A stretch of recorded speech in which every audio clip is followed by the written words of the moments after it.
42 साल की विधवा महिला अकेली ही रहती थी। ये जयपुर की घटना है। वो अपने मकान में रहा करती थी और किराए पर मकान दिया करती थी जो भी कोई आता था, क्योंकि उसका मकान था। वो अकेली थी। उसके पति का कुछ साल पहले ही एक्सीडेंट में मौत हो गई थी। साथ ही उसकी एक बेटी थी जिसकी शादी हो चुकी थी। वो वहीं पर ही थोड़ी दूर रहा करती थी। उसका ससुराल मतलब थोड़ी ही दूर पर था। अब वो महिला अकेली रहती थी तो किराए पर कमरे दिया करती थी। वहीं उसके पास एक लड़का आता है किराए पर, जो कि 22 साल उसकी उम्र होती है। नाम उसका राजू होता है। जब किराए पर आता है वो उससे पूछता है कि कमरा खाली है, तो वो बता देती है कि हाँ है। तो वो उसे किराए पर कमरा दे देती है।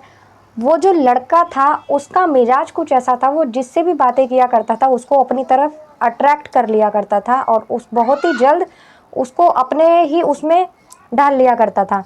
अब वो वहाँ ले लेता है कमरा किराए पर। अब आए दिन वो अकेली रहती थी वहाँ, तो उससे बातचीत होना शुरू हो जाती है उसकी। जब उसकी बातचीत होना शुरू हो जाती है तो अब दोनों में दोस्ती भी हो जाती है। अब वो उसके कमरे पर भी उसके मतलब पास आ जाया करता था और काफ़ी देर तक बातें किया करते थे। साथ में चाय पानी खाना भी होने लगा था। धीरे धीरे वो जो महिला थी 42 साल की, उसकी उससे दोस्ती हो जाती है। दोस्ती होने के साथ अब उसको, कहाँ तो वो अकेली रहती थी, कहाँ उसे उस लड़के का साथ मिल चुका था, तो उसे उसका साथ अच्छा लगता है। साथ ही वो लड़का कुछ ऐसा ही था कि वो उसके साथ दोस्ती बढ़ा लेता है। अब दोनों की नज़दीकियाँ बनने लगती हैं। जब नज़दीकियाँ बढ़ जाती हैं तो दोनों में अवैध संबंध भी बन जाते हैं। उसके बाद ये सिलसिला चलता रहता है काफ़ी सालों तक, काफ़ी दिनों तक चलता रहता है। कम से कम 6 महीने निकल जाते हैं इस बात को। 6 महीने बाद वो जो महिला होती है उस लड़के को बोलती है कि तुम मुझे छोड़कर कहीं जाओगे तो नहीं, मुझे तुम्हारा साथ बहुत अच्छा लगता है। और अब वो उससे जो किराया लिया करती थी वो किराया भी उससे नहीं लेती, उसको ऐसे ही रहने देती है। और वो लड़का भी वहाँ खुशी से रहता है। वो महिला उसको बोलती है कि तुम मुझे छोड़कर कभी मत जाना, एक किराएदार के उससे हमेशा ही यहाँ रहते रहो, किसी को शक भी नहीं होगा। वो लड़का राजी हो जाता है। अब ये सिलसिला चलता रहता है कि तभी एक लड़की करिश्मा नाम की कम से कम 6 महीने बाद वहाँ आती है और उस महिला से किराए पर कमरा लेने की बात करती है। अब वो जो लड़की होती है जब कमरा ले लेती है किराए पर, वो उसे कमरा दे देती है। अब वो लड़की भी वहाँ कमरा ले लेती है कि एक दिन जो लड़का होता है राजू, वो छत पर होता है। वहीं किसी काम से वो लड़की भी छत पर जाती है तो वो लड़का उसे मिलता है वहाँ। मिलने के बाद दोनों में ऐसे ही बातचीत हो जाती है कि दोनों ही किराएदार थे। अब बातचीत होने के बाद में एक दूसरे का नंबर ले लेते हैं। अब दोनों फ़ोन पर बातें करने लगते हैं। काफ़ी बड़ा मकान था, दोनों के कमरे अलग अलग थे, तो घंटों घंटों अब वो फ़ोन पर बातें करते रहते हैं, व्हाट्सअप चैट करते रहते हैं, वीडियो कॉलिंग पर बात करते रहते हैं। अब दोनों एक दूसरे से बातें करते रहते हैं। लड़की पूछती है कि तुम क्या काम करते हो, तो वो कहता है कि मैं पुलिस में हूँ और मेरी अच्छी पोस्ट पर पुलिस में हूँ मैं, लेकिन ये बात तुम किसी को बताना मत। जब वो उससे ये कहता है तो वो लड़की बड़ी खुश होती है और कहती है कि ठीक है, मैं किसी को नहीं बताऊंगी। साथ ही वो लड़की जॉब किया करती थी।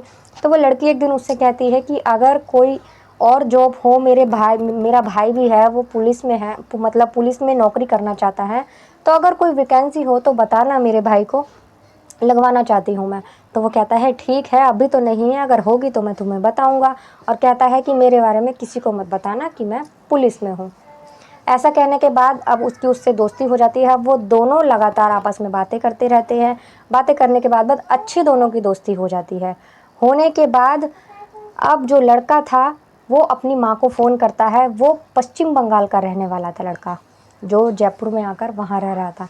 अब अपनी माँ को फ़ोन करता है, अपनी माँ से कहता है कि माँ, मुझे 5 लाख रुपए की ज़रूरत है और मैं अपना कोई काम करना चाहता हूँ।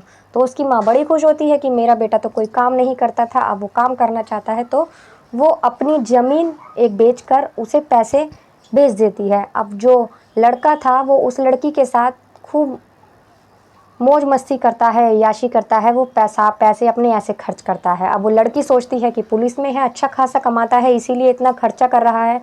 वो लड़की उसके संग और प्रभावित होती है। साथ ही वो लड़की अपने घर वालों से बात करती है और उसके लड़के के बारे में बताती है। उसके घर वाले उस लड़के को देखते हैं और पसंद कर लेते हैं। अब उन दोनों की सगाई भी करवा देते हैं। लेकिन इस बात का उसको कुछ पता नहीं चलता, उस महिला को।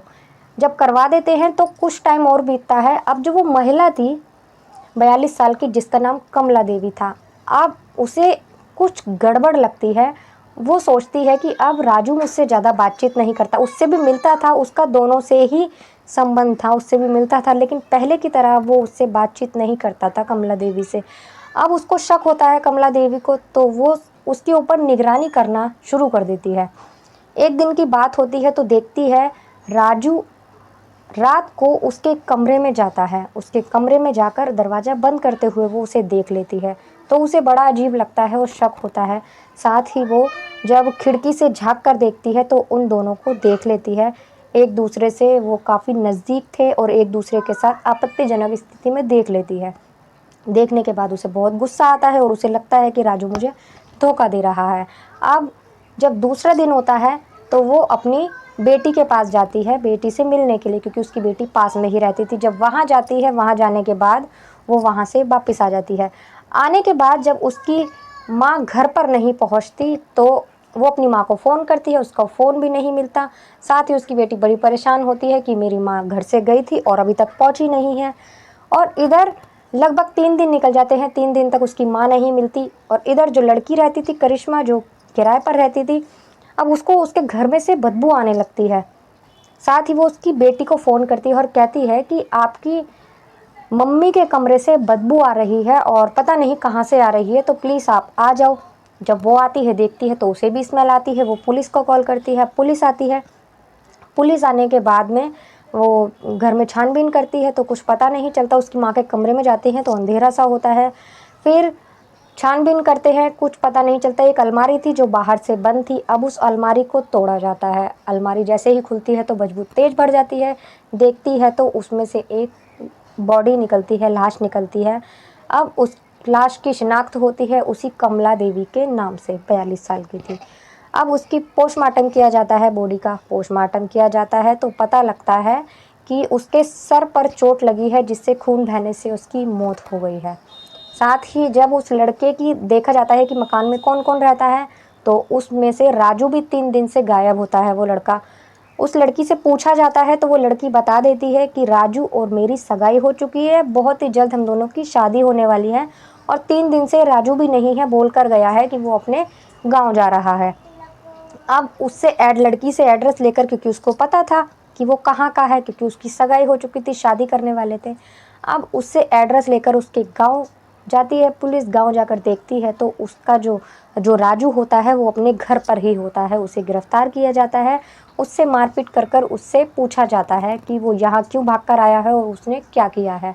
तो वो बता देता है कि मैं यहाँ किराए पर कमरा लिया था मैंने, और साथ ही जो मकान मालकिन थी उसका मेरे साथ ऐसे ऐसे संबंध था, और वो चाहती थी कि मैं किसी से बात ना करूं। जब उसे पता चल गया कि मेरा और करिश्मा की शादी होने वाली है, हम दोनों की सगाई हो गई है, तो उसे इस बात का बुरा लगा। वो मुझे धमकी देने लगी कि मैं तुम्हारी शिकायत पुलिस में करूँगी, तुम्हें गिरफ्तार करवा दूँगी कि तुमने मेरे साथ और इतने दिनों तक मेरे साथ ज़बरदस्ती संबंध बनाए हैं। ये कहने के बाद हम दोनों की बहसबाजी हो जाती। वो मुझे अपने कमरे में बुलाती है और मैं वहाँ जाता हूँ। बहसबाजी के दौरान मैंने उसके सर पर वार किया, जिससे वो ज़मीन पर गिर गई। गिरने के बाद मैंने लगातार उसके सर पर वार किया डंडे से, जिससे उसकी मौत हो गई। मैं उसकी बॉडी को अलमारी के अंदर बंद कर दिया और फिर वहाँ से आकर करिश्मा को ये बोलकर कि मैं अपने गांव जा रहा हूँ, माँ की तबीयत ख़राब है और मैं यहाँ आ गया। ऐसा कहने के बाद उसे गिरफ्तार कर लिया जाता है। साथ ही ना वो पुलिस में नहीं था, उसने झूठ बोला था, कोई भी काम नहीं करता था। उसकी माँ से उसकी सच्चाई सामने आई, वो ऐसे ही छोटी मोटी चोरी वगैरह किया करता था और कोई काम धंधा नहीं किया करता था। उसकी सच्चाई सामने आ जाती है, उसको गिरफ्तार कर लिया जाता है और उसे जेल भेज दिया जाता है। तो दोस्तों, ये कहानी सुनाने का उद्देश्य किसी को परेशान करना, किसी को दुखी करना, किसी की भावनाओं को चोट पहुंचाना नहीं है, आप लोगों को जागरूक करना है। तो मैं गीता गुप्ता, अगर आपको वीडियो अच्छी लगे तो प्लीज़ वीडियो को लाइक कर दीजिएगा, चैनल को भी सब्सक्राइब कर दीजिएगा अगर आप लोग चैनल पर नए हैं तो। मिलते हैं अगली किसी वीडियो में एक नई सच्ची कहानी के साथ। तब तक के लिए नमस्कार।